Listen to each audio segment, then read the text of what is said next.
Allotment blog Walkabout, end of June 2014, and we've got lots of tomato plants.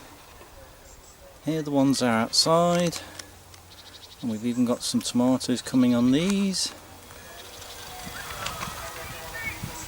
You just see a nice green tomato there. If we just go inside the greenhouse, you can see there's plenty of green tomatoes coming there too.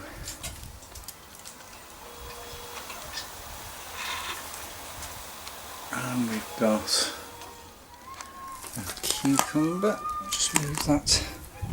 Yeah, we've got a nice cucumber there.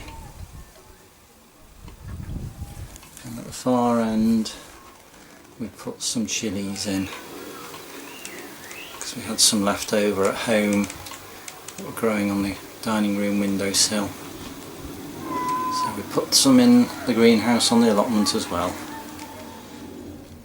Plenty of companion planting there for the insects, and the bees love those. And just outside the greenhouse I've put in some peas that we started off in root trainers at home. So I've just put up a frame of stiff plastic mesh for them to climb up. And just alongside those, at the end of the new raised bed, I put in some Japanese beefsteak plant, one of the James Wong seeds collection, and I believe they actually do taste of beef, which will be interesting to find out if that's true. And at the other end of the bed we've got some electric daisies, again from the James Wong seed collection.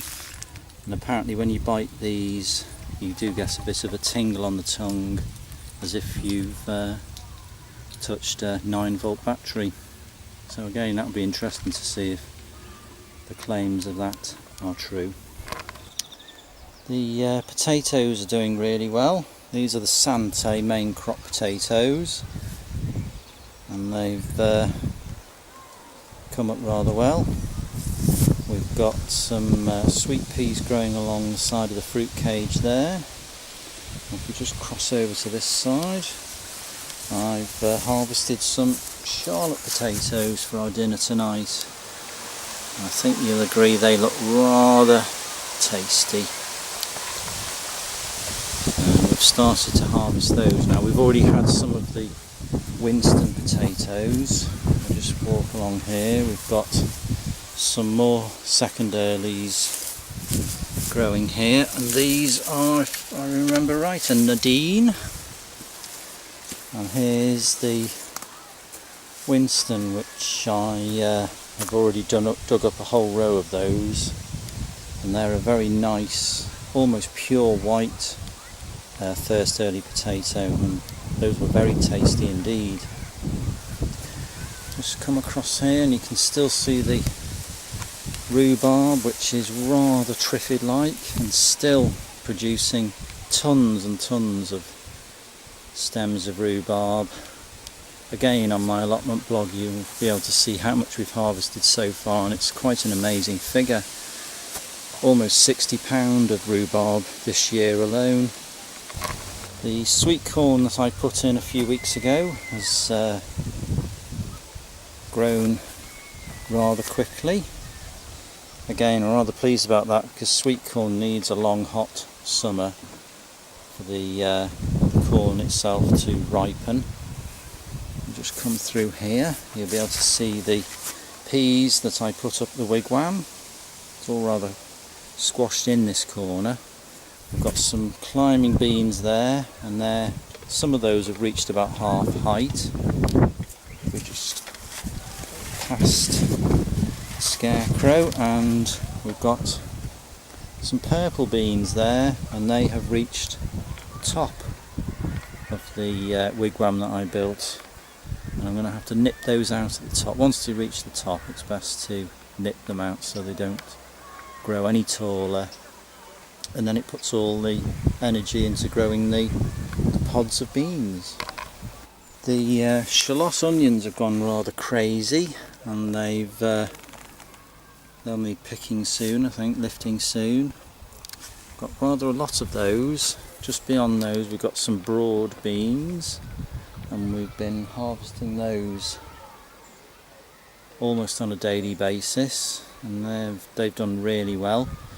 Just to the right of those we've got the beetroot, which I've already started making some wine out of, and my wife has roasted some as well. And the beetroot, as you can see, looking good and healthy, and some rather large specimens there. And the brassica bed at the far end doing okay, but it looks like our cabbages have been a bit got at by the slugs, which is a shame, because they were looking really healthy with some nice compact hearts coming on some of those cabbages, but not sure whether they'll survive now. The slugs have had their go at them. And in this bed we've got some more cabbages. Sorry about the shadow there. Some more cabbages in this frame, and I've got some Romanesque cauliflowers. They've almost outgrown that netting tunnel that I made, so I'm going to have to release those soon. The onions I still haven't lifted yet, but won't be long now. And these are the Cara main crop potatoes, which seem to be all in flower, so we'll be lifting those quite soon. As you know, we grow lots of flowers, and I think you'll agree these poppies look absolutely amazing. And here are some more of the flowers that we grow on our allotment, which are an important part of our allotment because it attracts all the insects and the bees especially. This lavender at the moment is being visited by lots of honeybees, although I can't see any at the moment, but we did see some earlier. And of course, what's better than lavender honey?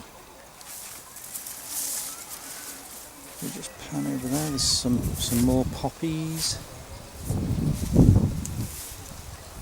And at the back we've got some lovely flowers there as well.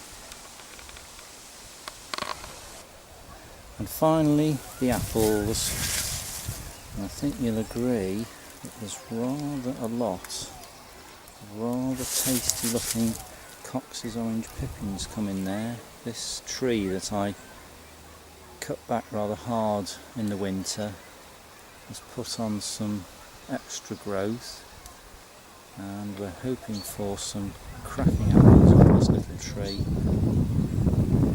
And surprisingly, even the one that we rescued from a pot in our back garden has put out some rather large apples, or putting on some rather large apples should I say. The Woodbrook pippin apples, as I said, that we rescued from our back garden, it was growing in a large terracotta pot. As soon as I moved it here, put on extra growth, and we've got 2 or 3 I think rather large apples forming, so hopefully we'll have a crop off those this year. And we've been doing a bit of thinning out around the plot, and here are some of the young parsnips which were crowding the rest of the parsnips, so it'd be nice to have some tender shoots in our dinner tonight. And alongside there we've got a few strawberries. We're coming to the end of the strawberries now, and I've put some pictures of crops of our harvests of fruit on my blog, so you'll be able to see exactly how much we've harvested this year. And we've also dug out the garlic from this bed, and here's the results. We've got some purple white, an absolutely huge elephant garlic bulb there. That grown from one clove. It's amazing, absolutely massive, almost the size of your fist. And we've got some chestnut white as well.